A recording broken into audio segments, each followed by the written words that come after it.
आज हम बात करने वाले हैं पंजाब के नए मुजव्वज़ा बल्दियाती निज़ाम पर। अभी एक ऐसा टॉपिक है जिसका ताल्लुक सीधा-सीधा हमारी रोज़मर्रा की ज़िंदगी से है।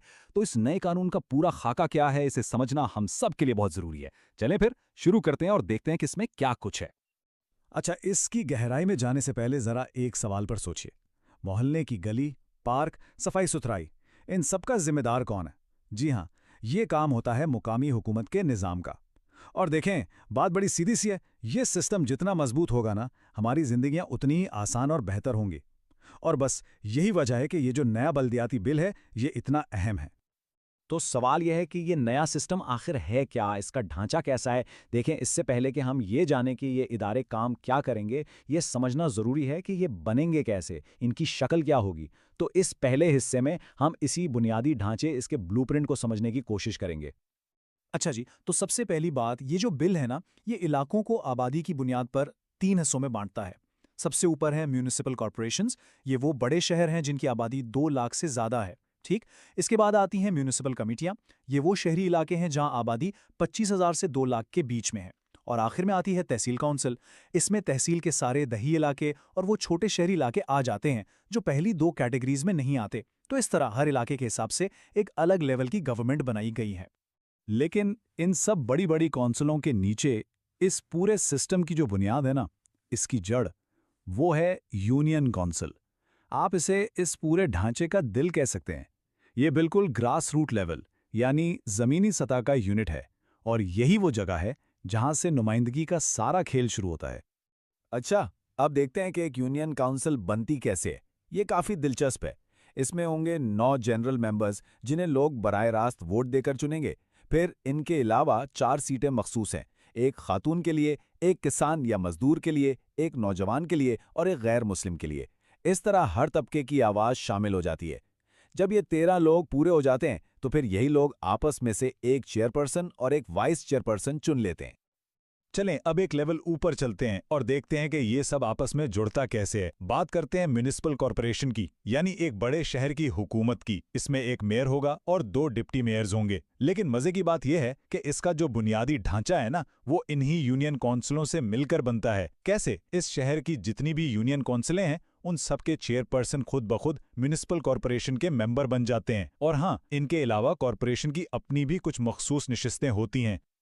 ठीक है, तो हमें ये तो पता चल गया कि ये कौंसलें बनती कैसे हैं। लेकिन इनमें लोग आएंगे कैसे? इनका इलेक्शन कैसे होगा? ये है हमारा अगला अहम सवाल।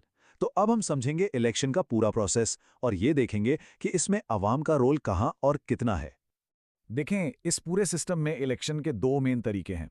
एक है डायरेक्ट इलेक्शन या बराह रास्त इंतखाब, मतलब वोटर सीधा अपना वोट उम्मीदवार को देता है। दूसरा है इनडायरेक्ट इलेक्शन या बाल वास्ता इंतखाब। इसमें यह होता है कि अवाम जिन नुमाइंदों को चुनती है वो फिर आगे जाकर दूसरे ओहदेदारों को चुनते हैं। अब ये दोनों तरीके कहाँ और क्यों इस्तेमाल हो रहे हैं, ये समझना बड़ा ज़रूरी है। सबसे पहले बात करते हैं यूनियन काउंसिल की। यहां अवाम का रोल बिल्कुल डायरेक्ट है। होता क्या है? स्टेप 1, वोटर्स अपने इलाके के 9 जनरल मेंबरान को खुफिया बैलेट के जरिए खुद चुनते हैं। स्टेप 2, जब ये 9 लोग मुंतखब हो जाते हैं तो फिर ये लोग मिलकर इन 4 मखसूस सीटों के लिए मेंबर चुनते हैं। और स्टेप 3, आखिर में ये जो 13 लोगों की पूरी काउंसिल बन जाती है, ये अपने अंदर से ही हाथ खड़ा करके एक चेयरपर्सन और एक वाइस चेयरपर्सन मुंतखब कर लेती है। तो मतलब ये कि बुनियादी नुमाइंदे अवाम ने खुद चुने।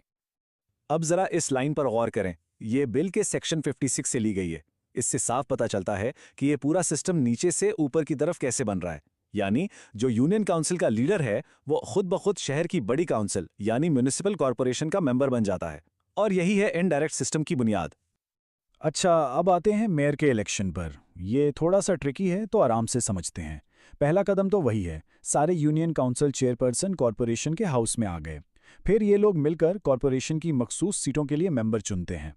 लेकिन अब आता है असल मोड़, मेयर और डिप्टी मेयर्स का इंतखाब। इनको सिर्फ ये चंद लोग नहीं चुनते, बल्कि इनको चुनने के लिए इस शहर की हर यूनियन काउंसिल के तमाम मेंबरान वोट देते हैं।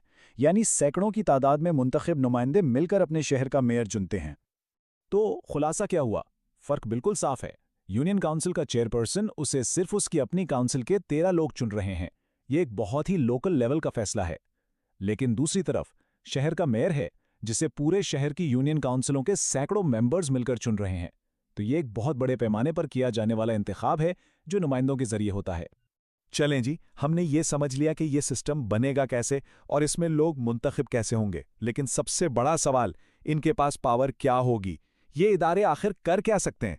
हमारी जिंदगियों पर इनका क्या असर पड़ेगा? अब देखते हैं इनके इख्तियारात को। बात करें म्यूनिसिपल कॉरपोरेशन की तो इसके पास शहर की बुनियादी सर्विसेज के सारे बड़े इख्तियारात हैं, जैसे कि पानी की सप्लाई, सीवरेज का निज़ाम, सफाई और कचरा उठाना, फिर सड़कें बनाना, स्ट्रीट लाइट्स लगाना, पार्क्स, खेल के मैदान, कब्रिस्तान, फायर ब्रिगेड, यहाँ तक कि पब्लिक ट्रांसपोर्ट और ट्रैफिक मैनेजमेंट भी। यानी वो सारे काम जिनसे हमारा रोज का वास्ता पड़ता है।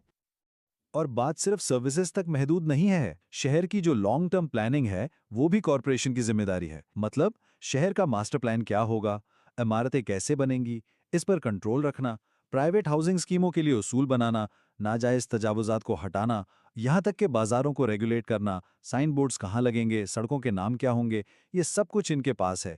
एक तरह से शहर का मुस्तकबिल कैसा दिखेगा ये फैसला यही अदारा करेगा। अच्छा, अब एक बहुत ही खास और मुनफरिद पावर की बात करते हैं जो सिर्फ और सिर्फ यूनियन काउंसिल के पास है। बिल ये कहता है कि यूनियन काउंसिल अपने मेंबरान की एक कमेटी बना सकती है। इसका काम क्या होगा? मुकामी लोगों के छोटे मोटे झगड़ों को, चाहे वो सिविल हों, फैमिली के हों या कोई मामूली क्रिमिनल मामला हो, उनको सुलह सफाई से हल करवाना। ये एक ज़बरदस्त चीज़ है जो कम्युनिटी को जोड़ने और मुकामी सतह पर इंसाफ फराहम करने में मदद देगी। 2%, सिर्फ 2%। अब ये सुनने में तो शायद बहुत छोटा नंबर लग रहा हो, लेकिन इसके पीछे एक बड़ी जबरदस्त और मुस्बत सोच है। वो सोच ये है कि बिल का सेक्शन 80 हर लोकल गवर्नमेंट पर यह लाजिम करता है कि वो अपने टोटल बजट का कम से कम 2% हिस्सा खेलों और कल्चरल एक्टिविटीज पर खर्च करेगी। इससे ये यकीनी बनाया गया है कि सिर्फ सड़कें और नालियां ही ना बने, बल्कि कम्युनिटी की समाजी और सकाफती सेहत का भी ख्याल रखा जाए। तो हमने इस नए सिस्टम का ढांचा भी देख लिया, इलेक्शन का तरीका भी समझ लिया और इनके इख्तियारात पर भी बात कर ली। अब आखिर में इन सब बातों को समेटते हैं और देखते हैं कि इस पूरे सिस्टम का निचोड़ क्या है और ये हमारे लिए अहम क्यों है। तो इस सारी बहस से जो चंद मोटी मोटी बातें याद रखने वाली हैं वो ये हैं। पहली बात, ये एक 3 टियर सिस्टम है, यानी 3 सतहों वाला निज़ाम, बिल्कुल निचली सतह की यूनियन काउंसिल से लेकर शहर की बड़ी म्यूनिसिपल कॉरपोरेशन तक। दूसरी बात, इलेक्शन का एक मिक्स सिस्टम है, यानी आवाम अपने नुमाइंदों को डायरेक्ट भी चुनती है और फिर वो नुमाइंदे आगे लीडरशिप का इंतखाब करते हैं। तीसरी बात, सबके काम और जिम्मेदारियां बिल्कुल साफ साफ बता दी गई हैं। और चौथी और आखिरी बात, इसमें कम्युनिटी को जोड़ने वाली चीजें भी हैं, जैसे मकामी झगड़ों का हल और खेलों और कल्चर के लिए मखसूस फंडिंग। और आखिर में एक सवाल सबके लिए, अब जब इस पूरे सिस्टम का नक्शा हमारे सामने है तो एक शहरी होने के नाते हमारी जिम्मेदारी क्या है? हम अपने मुंतखब नुमाइंदों से काम कैसे लेंगे? अपने मोहल्ले और अपने शहर को बेहतर बनाने में अपना किरदार कैसे अदा करेंगे? ये वो सवाल है जिसका जवाब हम सबको मिलकर सोचना है।